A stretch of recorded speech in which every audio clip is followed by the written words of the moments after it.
3그리고 사주의 일진사주 명리학 제1524강 시작하겠습니다. 오늘은 양력으로 2023년 1월 8일이고요. 음력으로는 2022년 12월 17일입니다. 오늘 명식 이민년 개축월 병인일이 되겠고요. 일진은 병인이 되겠습니다. 자, 오늘 살펴볼 사주 명식은 일간은 병화일간이 되겠고 병화일간이 태어난 월령 축월이 되겠습니다. 자, 축월에 병화가 태어나게 되면 어떻게 사주를 배합하는 것인지 알아보도록 하겠습니다. 제일 먼저 사주 8글자를 볼 때는 일간이 어떤 일간인가를 먼저 보시고요. 다음으로 이 일간이 어느 월령에 태어났느냐를 놓고 사주를 분석하게 됩니다. 제일 먼저 일간 오늘 병이라고 하는 일간이 되겠고 이 병이라고 하는 일간 10개의 천간 중에서 세 번째 천간이 됩니다. 또 오행, 목화토금수라고 하는 오행으로 구분하게 되면 병화는 화가 되죠. 병화. 그래서 병화라고 하고 화라고 하는 것은 불의 기운을 말하면서 불의 기운은 뜨거운 열기, 따뜻한 열기가 아니라 모든 만물을 태워서 없앨 수 있는 정도의 뜨거운 그런 열기를 말하고 말한다라고 볼 수가 있겠습니다. 자, 이 병화를 달리 다시 음과 양으로 구분하게 되면 병화는 양의 기운을 가지고 있는 양화가 되는 것이고요. 양의 기운을 가지고 있는 양화가 되는 것이고, 양이 있다라고 하는 것은 음이 있다라고 하는 뜻이 되는 것이니 병화라고 하는 양화가 있으면 정화, 내일 공부하게 되는 정화라고 하는 또 화가 또 하나가 있습니다. 이거는 또 똑같이 불의 기운이면서 열기를 뜻하지만 얘는 음의 기운을 가지고 있는 음화라고 이렇게 볼 수가 있겠습니다. 자, 같은 화를 다시 음과 양으로 나눴다라고 하는 것은 같은 화이지만 그 성향 자체가 좀 다르다라고 하는 의미를 내포하고 있고요. 또 양이라고 하는 것은 음에 대조되는 개념, 음이라고 하는 것은 양에 대조되는 개념이긴 하지만 서로 동전의 양면과 같아서 양이 없는 음이 있을 수 없고요. 음이 없는 양이 있을 수 없다. 사람으로 치게 되면은 남녀를 말하죠. 남자는 양이 되는 것이고 여자가 음이 되는 것인데 남자 없는 여자가 없고요. 여자 없는 남자가 없습니다. 그래서 음양이라고 하는 것은 서로 대조된다고 해서 서로 적대적일 것 같지만 오히려 음과 양은 서로 보완 관계에 있다 이 정도 기억해 두시고 양화는 음화에 비해서 좀 강렬하고 밝은 빛을 가지고 있다. 그래서 양화인 병화를 물상에 우리가 비유할 때는 태양지화에 많이 비유를 하게 되겠고 태양지화라고 하는 것은 하늘에 뜨는 태양과 같은 것이 바로 병화인 것이고요. 음화인 정화는 물상으로 비유할 때는 등촉지화로 이렇게 비유를 많이 하죠. 비유를 하는 것이지 반드시 정화가 등촉지화라고 하는 것은 아닙니다. 그래서 양화인 병화는 태양지 하늘에 떠 있는 양과 같다. 그러니까 병화를 설명할 때 가장 쉽게 이해할 수 있도록 설명할 수 있는 것이 바로 태양이라고 본다라고 하면 정화라고 하는 것은 등촉주화, 즉 촛불 같은 것, 전기불 같은 것 이렇게 비유할 수가 있겠죠. 모닥불도 해당이 될 수가 있겠죠. 여러 가지 전등 같은 거 해당이 될 수가 있겠습니다. 그래서 병정화를 이렇게 나누게 되는데 병화는 태양지화로서 자연적으로 발생하는 불로도 볼 수가 있는데 자연적인 것의 반대는 뭐예요? 인공적이다, 인위적인 불이 바로 또 정화가 될 수가 있습니다. 정화라고 하는 건 사람이 일부러 필요에 의해서 만든다라고도 볼 수가 있겠죠. 예를 들면 모닥불이라든가 전기불이라든가 촛불 같은 것은 사람이 필요로 하기 위해서 일부러 만들어져서 정화라고 하는 것은 감목이라고 하는 연료가 있어 주어야지만 정화는 계속 자신의 빛과 열을 우리가 만들어내서 계속 온기를 유지할 수 있다라고 하면 병화는 일간이 어느 정도 세력만 있다라고 하면 신앙하다라고 하면 굳이 간목이라고 하는 것이 인성이라고 하는 것이 필요 없을 수도 있습니다. 정화는 일간이 왕해도 간목 한 정도는 있어 주어야지 정화로서의 용도 쓰임이 있게 되는 것이고 병화는 일간이 왕하면 굳이 목으로서 생을 필요는 없습니다. 반대로 예를 들어서 병화 일간도 신약한 경우에는 인성으로서 생존해 줄 필요는 있지만 신왕한 경우에는 병화는 간목보다는 뭐가 필요하다? 임수로서 수보 양광해 주어야지만 병화로서의 부귀, 특히나 귀를 얻을 수 있는 것이고요. 정화라고 하는 것도 신약했을 때는 당연히 간목으로서 생존해 준다라고 하지만 정화일간 자체도 신왕하게 되면 이때는 개수를 쓰는 것이 아니라 임수로서 정화라고 하는 것도 또한 보광을 해준 것이 좋다. 보광은 달리 수보 양광을 줄여서 보광이라고, 요 보광을 수보 양광을 줄여서 보광이라고 이렇게 표현한다라고 보시면 되겠습니다. 그래서 신약할 때는 인성인 간목이 필요한 것이고, 선생님 그러면 을목은 필요 없습니까? 을목은 있어도 이 을목은 승목이기 때문에 목생화하여 화를 생하는 공력이 떨어집니다. 특히나 정화 같은 경우는 등촉지화이기 때문에 젖은 나무로 정화를 생주하기가 좀 어렵다. 을목은 그래서 승목이기 때문에 고초인등격이 되는 경우, 특수한 경우는 을목을 쓸 수 있겠지만은, 여러분 예를 들면은 볏짚 같은 거 있죠. 볏짚 이렇게 쓰나요? 볏짚이 있으면은 볏짚을 잘 말려서 불을 피울 수는 있겠지만, 잘 마른 장작이 있으면 굳이 볏짚을 쓸 필요가 없습니다. 장작이 없으니까 볏짚을 쓰는 것이죠. 그죠? 그래서 고초인등 격이 뭐 겁나게 이상하게 뭐 좋은 격인 것 같은데, 말은 좋을 수 있어요. 고초라고 하는 것은 마른 풀이죠. 마른 풀로서 정화를 생한다라고 하는 뜻인데, 그렇게 좋은 국세는 아닌 것이다, 이렇게 생각하시면 되겠습니다. 그래서 정화라고 하는 건 이 정도까지 설명드리고요. 병화라고 하는 것, 자, 병화는 왕하면 임수 쓰는 거고, 병화는 약하면 간목으로서 생주해 주되, 을목은 병화를 생주해 줄 수 있는 힘이 부족하다, 이렇게 보시면 되겠습니다. 자, 다음으로 병과 일간이 태어난 월령 축월에 대해서 알아보도록 하겠습니다. 자, 축월, 그저께 소한이었죠. 소한. 그다음에 축월은 소한과 대한, 소한이 아니에요. 소한 맞네요. 대한으로 구분되어 있고, 일단은 소한이 되면서부터 어떻다, 그죠? 자월에서 축월로 전환이 되면서, 같은 것은 보다 동절이라고 하는 것, 추운 엄동설한이라고 하는 것은 해자 축월이 모두 동일하다. 반드시 화가 있어서 조후하는 것이 필요하다라고 볼 수가 있겠죠. 그럼 선생님, 일간이 병화인데 병화가 별도로 필요하겠습니까? 물론 병화가 더 있으면 나쁠 것 없습니다. 근데 어떤 분들이 병화가 두 개 있으면 병병병존이다. 병병 말도 참 잘 만들어냅니다. 병병병존이라고 해서 이걸 안 좋게 본다. 병화가 두 개가 같이 존재한다라고 하는 뜻이죠. 근데 이건 굳이 병화가 두 개 있다고 해서 나쁜 것이 아니고요.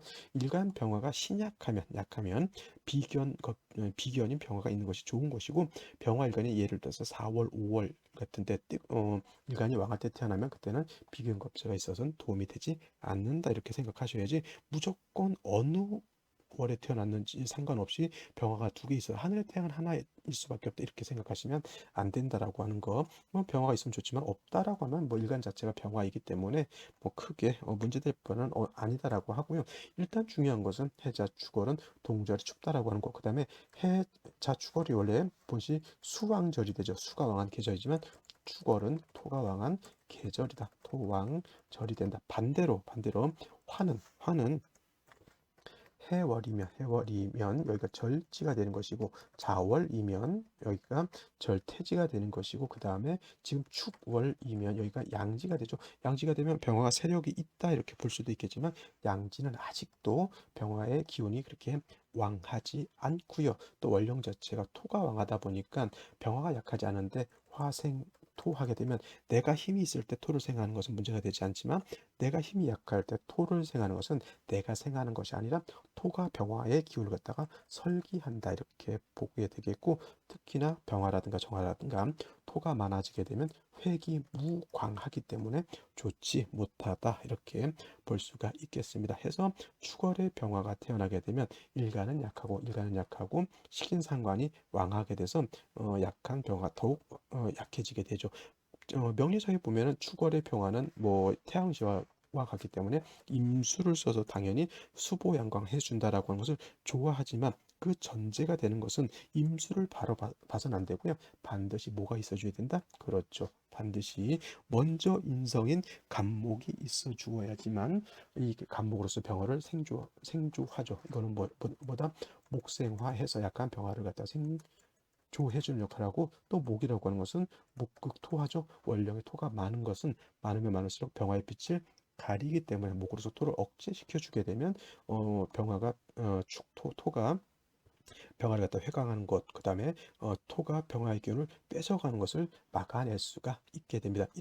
이렇게 먼저 간목을 얻은 후에는 임수를 당연히 써서 살인상생이라고 하는 구조로서 쓸 수가 있겠지만은 지지로 병화가 뿌리가 없는 상태에서 간목도 없는 상태라고 하면 이렇게 토가 왕한 계절에 수는 쓰기가 불가능하다. 그래서 병화는 내가 일단 생존을 할 수 있어야지 임수를 쓰는 것이지, 내가 생존할 수 없는 상태에서 임수를 쓰는 것은 불가하기 때문에 축월의 병화는 먼저 선가, 먼저 간목이 있어야 되는 거고, 후임, 나중에 임수가 있어서 용신을 취용하게 된다. 용신은 당연히 간목으로 봐야 되고요.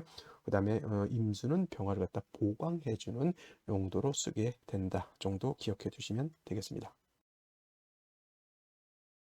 자, 그러면 오늘의 명식을 다시 한번 살펴보도록 하겠습니다. 오늘 명식, 병화일간이 축월에 태어난 사주 명식이 되겠고요. 사주로 볼 때는 일간을 제일 먼저 알아야 되고, 두 번째로 원령을 알아야 되고, 세 번째로 사주의 격국이라고 하는 것 알아볼 필요가 있겠습니다. 자, 격국이라고 하는 것은 일간과 원령과의 관계를 살펴 사주 8글자가 어떻게 구성되어 있느냐를 놓고 보는 것인데, 오늘 일간 병화라고 하는 것은 양화가 되는 것이고요. 월지에는 축토라고 하는 것은 음토가 됩니다. 양대 음이 되는 것인데, 화라고 하는 것이 토를 생하죠. 이거는 내가 생하는 것이다. 아생, 자가 되죠. 내가 생하는 것 식상이라고 이렇게 표현하고요.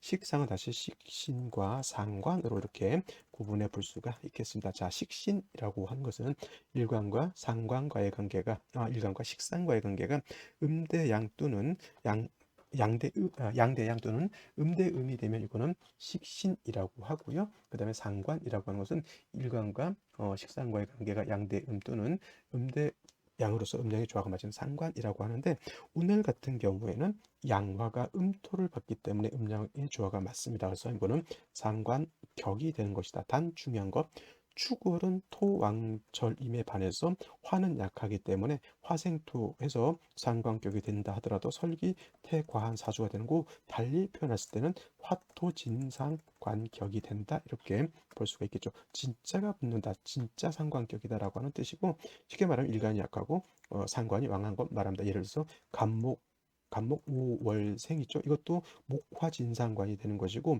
그 다음에 임수가 어느 월에 태어나게 되면 임수가 묘월, 임수 묘월생도 이것도 뭐가 된다? 수목진상관이 되는 것이다. 이렇게 일간이 약하고 상관이 약한 것을 진상관격이라고 이렇게 볼 수가 있죠. 토도 마찬가지로 토금진상관, 금수진상관 이렇게 다 있을 수가 있겠습니다. 진상관 쉽게 말하면 뭐예요? 일간이 신약하다라고 하는 뜻이 되겠습니다. 그래서 병화일간이 축월에 태어나면 일간이 약하기 때문에 반드시 인성으로서 병화를 생주해 줘야 된다. 반드시 간목으로서 병화를 생주해 주거나 지시로 인사 5등의 병화가 뿌리를 둘 수 있다라고 하면 금상첨화가 될 것이다. 또 격호 볼 때 축토라고 하는 것 안에는 뭐가 있다? 개수라고 하는 것, 신금이라고 하는 것, 그 다음에 기토라고 하는 것이 이렇게 있죠. 만약에 축월만 놓고 봤을 때는 상관격, 설기태과의 화토 진상관격이 되는데, 만약에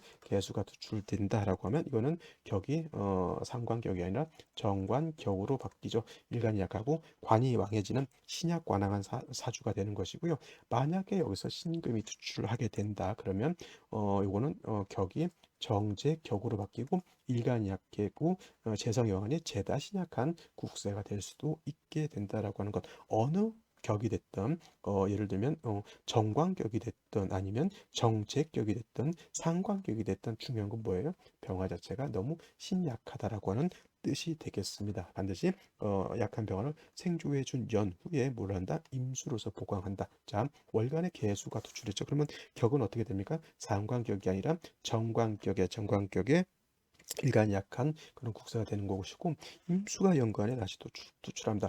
물론 이거를 갖다가 관살 혼잡이다 이렇게 볼 수도 있겠지만, 뿌리가 병화가 약한 관살 혼잡으로 보지 않고요, 그냥 살중신경으로 볼 수밖에 없는데, 오늘 같은 경우에는 이 일지의 인목을 봐서 병인일주가 되죠.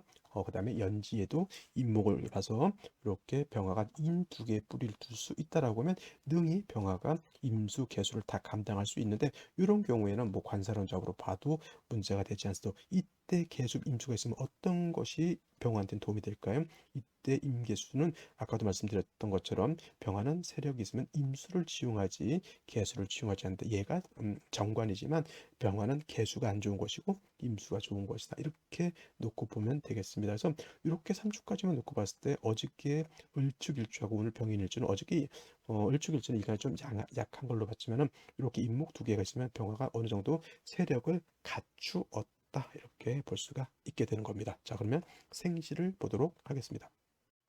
자, 제일 먼저 무자시를 보도록 하죠. 무자시. 자, 무자시가 되게 되면 동절이죠. 그래도 이 축월만 놓고 봤을 때는 동절이라 하더라도 토가 왕한 계절이죠. 수가 다시 있게 되면 이제 이 계수 임수가 좀 더 세력을 얻게 되죠. 해제 축월에 수가 세력을 얻는다라고 하는 것, 물이 많아진다라고 하는 것으로도 볼 수 있지만 한기가 더욱 극심해진다라고도 볼 수가 있는데 문제는 어디에 있다? 무토에 있다. 축월은 어떤 계절? 토가 왕한 계절에 축의 뿌리를 둔 무토가 투출하게 되면 물론 이 무토가 임수를 냅두고 개수만 제거해 준다라고 하면 문제될 건 없습니다만은 토왕절에 이 무토는 수를 제하는 그런 공력은 없지 않아 있지만 뭐가 제일 문제가 되냐면 병화 입장에서는 회기무광 병화의 빛을 가리는 것이 매우 큰 문제가 된다라고 볼 수가 있겠죠. 그래서 무자시는 저는 뭐 그렇게 추천드릴 수 있는 생시는 아니고요.